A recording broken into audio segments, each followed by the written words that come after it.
Good morning, my dear students. Today we are going to study our new lesson of prose of UP board 12th class. आज हम UP board 12th class के pros का second lesson पढ़ने जा रहे हैं, जिसका नाम है अ फेलो ट्रैवलर, एक सहयात्री। आज हम इसके शॉर्ट क्वेश्चन को पढ़ेंगे, तो आप भी रजिस्टर पेन अपनी कॉपी को निकाल लीजिए और नोट डाउन करते जाइए। फर्स्ट क्वेश्चन है कि when did the author became aware of presence of his fellow traveller in the coach. Coach होता है रेल का डिब्बा। लेखक को रेल के डिब्बे में अपनी सहयात्री की उपस्थिति के बारे में कब पता चला?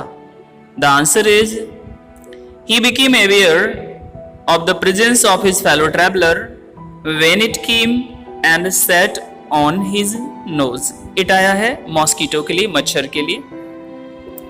उसे अपने सहयात्री की उपस्थिति का पता तब चला जब वो आया और उसकी नाक पर बैठ गया। Next question is what did the author do when the fellow traveller came and sat on his nose.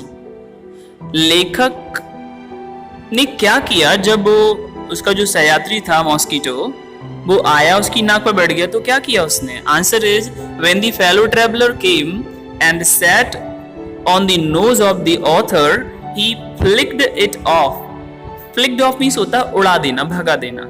तो जब वो आकर उसकी नाक पे बैठ गया तो लेखक ने उसे हटा दिया, एकदम से झटका देके भगा देना, उसको फ्लिक्ड ऑफ कहते हैं। Next question is what did the fellow traveller do to avoid the sentence of death.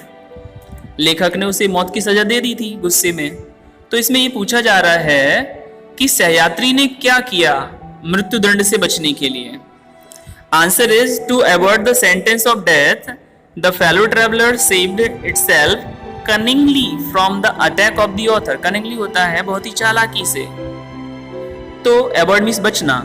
मौत की सजा से बचने के लिए जो मॉस्किटो था फेलो ट्रैवलर, उसने अपने आप को चतुराई से बचा लिया लेखक के प्रहार से। चलिए नेक्स्ट क्वेश्चन देखते हैं। The next question is why did the author decide to be magnanimous and merciful to the fellow traveller. क्यों उसने ये निश्चय किया? मैग्नेनिमस होता है उदार होना, दया दिखाना, मर्सीफुल। तो उसने क्यों किया कि ये दयावान बनने का या उदार बनने का निश्चय क्यों किया लेखक ने? The answer is he decided to be magnanimous and merciful to the fellow traveler। उसने दयालु और दयावान बनने का इसलिए प्रयास किया, ये निश्चय किया, क्योंकि मैग्नेनिमिटी एंड मर्सी, उदारता मैग्नेनिमिटी एंड मर्सी और दया were the noblest qualities of man। ये मनुष्य के सबसे योग्य गुण, उच्चतम गुण होते हैं। Next question is what are the advantages of travelling alone in a railway compartment. एक रेलवे के डिब्बे में अकेले यात्रा करने के क्या लाभ होते हैं? और दूसरे प्रकार से भी ये क्वेश्चन इस तरह से पूछा जाता है कि what according to A G Gardiner, जो कि इसके लेखक हैं, are the advantages to travelling alone in a railway compartment. कि इस पार्ट के जो लेखक हैं एजी गार्डनर, उन्होंने क्या लाभ बताए हैं रेल के डिब्बे में अकेले होने के? The answer is the advantages of travelling alone in a railway compartment are. Rail के डिब्बे में अकेले होने से क्या क्या लाभ हैं उनके अनुसार? That one can enjoy full freedom. एक व्यक्ति, वन से मतलब वन पर्सन, एक व्यक्ति अपनी पूरी स्वतंत्रता का आनंद ले सकता है। One can do anything one like. उस व्यक्ति को जो पसंद है वो कर सकता है।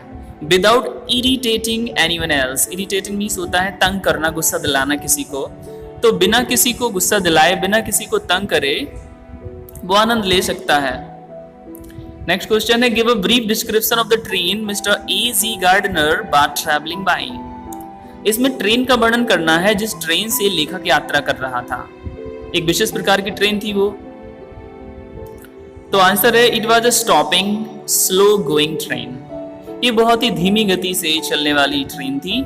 जैसा कि हम लोगों ने भी यात्रा की होगी ट्रेनों से, तो आपने देखा होगा कि पैसेंजर ट्रेन होती है, और ये पैसेंजर ट्रेन होती है उसको हर स्टेशन पर रुकना ही रुकना है, इसलिए बहुत इससे ज्यादा स्लो कोई नहीं चलता। वैसे स्पीड भी है लेकिन रुकना हर स्टेशन पे, इसलिए उसकी स्पीड बन नहीं पाती है। तो बहुत ही धीमी गति से चलने वाली ये ट्रेन थी। It was full when it started, जब ये शुरुआत में स्टार्ट मतलब चली तो पूरी भरी हुई थी। It stopped at every station, her station पे ये रुक जाती थी। Next question is What is, according to Mr. A.G. Gardner, the pleasant sense of freedom about being alone in a compartment? A.G. Gardner के अनुसार pleasant sense, आनंद का एहसास, आनंद का अनुभव, of freedom, स्वतंत्रता के आनंद का अनुभव, about being मतलब होना, alone अकेले, रेल के डिब्बे में अकेले होना, एक स्वतंत्रता का एहसास होता है। इसको किस तरह से ए.जी. गार्डनर ने बताया है, तो किस तरह का ये आनंद है ये पूछा है। दूसरे प्रकार से ऐसा पूछा जा सकता है कि what pleasant sense of freedom does the author feel, कि लेखक ने कौन सी स्वतंत्रता का आनंद महसूस किया when travelling alone in the railway compartment, जब वो उस डिब्बे में अकेले यात्रा कर रहा था। The answer is according to mister A G. Gardiner, the pleasant sense of freedom about being alone in the compartment, rail के डिब्बे में अकेले होने का जो आनंद का अनुभव था, इस दैट वो ये है कि one is free to do what one likes, कि एक व्यक्ति को जो भी काम पसंद है, जो चीज पसंद है वो कर सकता है। One can talk to oneself, वो चाहे तो खुद से बात कर सकता है। One can sing, dance, practise golf stroke और play marbles on the floor, एक व्यक्ति चाहे तो वो गीत गा सकता है, वो नाच सकता है, वो गोल्फ की प्रैक्टिस कर सकता है, वो फर्श पर कंचे खेल सकता है। One can open and shut all the Windows, वो चाहे तो एक एक करके खिड़कियां खोल सकता है या बार बार खिड़कियां खोल सकता है। Next question is what things could you do if you were travelling alone in a compartment, आप क्या करोगे जब आप रेल के डिब्बे में अकेले होगे, तो आप क्या करोगे। Travelling alone in a compartment, rail के डिब्बे में अलग होना या अकेले होना। I could enjoy much freedom, मैं आजादी का अनुभव महसूस करता। I could shout, argue, stand on head, sing, dance, play golf और marbles, close all the windows और ओपन देम और lie on the seat with no protest from anyone. बिना किसी के विरोध के मैं चिल्ला सकता हूँ, शाउट, बहस कर सकता हूँ, आर्ग्यू, सिर की बल खड़ा हो सकता हूँ, गा सकता हूँ, नाच सकता हूँ, मेरा मन करे तो मैं गोल्फ खेल सकता हूँ, मैं कंचे भी खेल सकता हूँ फर्श पर, मेरा मन करे तो मैं खिड़कियों को खोल सकता हूँ बिना किसी प्रोटेस्ट, विदाउट नो प्रोटेस्ट, बिना किसी विरोध के, सीटों पे लेट सकता हूँ, लाई कर सकता हूँ। नेक्स्ट क्वेश्चन है, जब आपको लेसन पढ़ाया तो मैंने इसका आपको फुल फॉर्म बताया था DORA का। तो इसमें ये पूछा इस तरह के क्वेश्चन, हालांकि एग्जाम में कम आते हैं, बहुत ही कम परसेंटेज में होते हैं, लेकिन ये आपके नॉलेजेबल क्वेश्चन होते हैं। What is the abbreviation of DORA, तो एब्रीविएशन का होता है संक्षिप्त रूप, छोटा लघु रूप, जिसे हम शॉर्ट फॉर्म बोलते हैं। तो DORA का जो फॉर्म है, DORA शॉर्ट फॉर्म, ये किसका रूप है, इसका फुल फॉर्म बताना है। तो DORA stands for the Defense of Realm Act, which gave great power to the British government during the great war. Great war बोलते हैं विश्व युद्ध को, जो कि 4 साल चला था, 14 से 18 तक। तो विश्व युद्ध के दौरान ब्रिटिश गवर्नमेंट ने कुछ नियम कानून बनाए थे और उन्हीं कानूनों में रेलवे के लिए भी नियम थे। तो यही था उसका कि डिफेंस ऑफ रियल्म एक्ट, इसका फुल फॉर्म था। Next question is why did justice demand the award of death sentence, ये इसमें एक लाइन आई थी, justice demanded and the court awarded. तो इसमें ये पूछा है कि न्याय की मांग मृत्युदंड देना क्यों थी, या दूसरे प्रकार से ये लेखक की लाइन थी वहां पे, why did the writer decide to punish the fellow traveller, उसने अपने सहयात्री को मौत की सजा देने का निर्णय क्यों लिया। तो answer is there were many charges against the fellow traveller, उसके खिलाफ बहुत सारे आरोप थे। चार्ज मतलब आरोप, क्या क्या आरोप थे। ही वॉज अ वेगबाउंड, आवारा होता है वेगबाउंड, अ पब्लिक न्यूसेंस, जनता की शांति भंग करने वाला, अ ट्रैवलर विदाउट टिकट, बिना टिकट यात्रा करने वाला, a man without a meat coupon, meat coupon होता है राशन कार्ड, उसको मीट कूपन कहते हैं, कोई राशन कार्ड भी नहीं था। ड्यू टू दी चार्जेस, इन आरोपों की वजह से justice demanded the award of death, इस वजह से न्याय मृत्युदंड की मांग करता है ऑन द फेलो ट्रैवलर, सहयात्री से। Next question is why did the author feel humiliated and how did he react to it. Humiliated होता है अपमानित करना, तो लेखक ने अपने आप को अपमानित महसूस क्यों किया उसने, और रिएक्टेड प्रतिक्रिया क्या की उस पर। The author felt humiliated because उसको ऐसा अपमानित इसलिए लगा क्योंकि mosquito saved itself from his attack, क्योंकि लेखक मारने का प्रयास कर रहा था मच्छर को, लेकिन वो मार नहीं पाया इसलिए। इन इट्स रिएक्शन, और इसकी प्रतिक्रिया में ही अटैक द मॉस्कीटो, उसने प्रहार भी किया मॉस्कीटो पर विद न्यूज़पेपर, अखबार से मारने के लिए। ही परसूड, पीछा करना, around the lamp with cunning and swift blows, उसने पीछा भी किया जब वो लैम्प की तरफ भागा, तो कभी कनिंग बहुत ही चालाकी से प्रहार किया, कभी अचानक से किया, लेकिन वो मार नहीं पाया।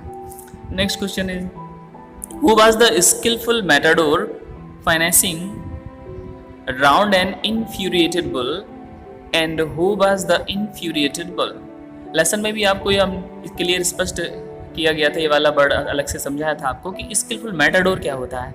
जो साणों का युद्ध होता है, फाइट होती है बुल की, तो उसमें जो लोग लड़ते हैं उसको मैटाडोर बोलते हैं। तो क्रोधित सांड से लड़ने वाला कौशल योद्धा कौन था इसमें, तो mosquito was the skilful matador. यहाँ पे मच्छर को बताया है स्किलफुल मैटाडोर एक योद्धा के रूप में। फाइनेंसिंग, बहुत ही सुंदर कलात्मक ढंग से क्योंकि वो लड़ रहा था क्रोधित सांड की तरह।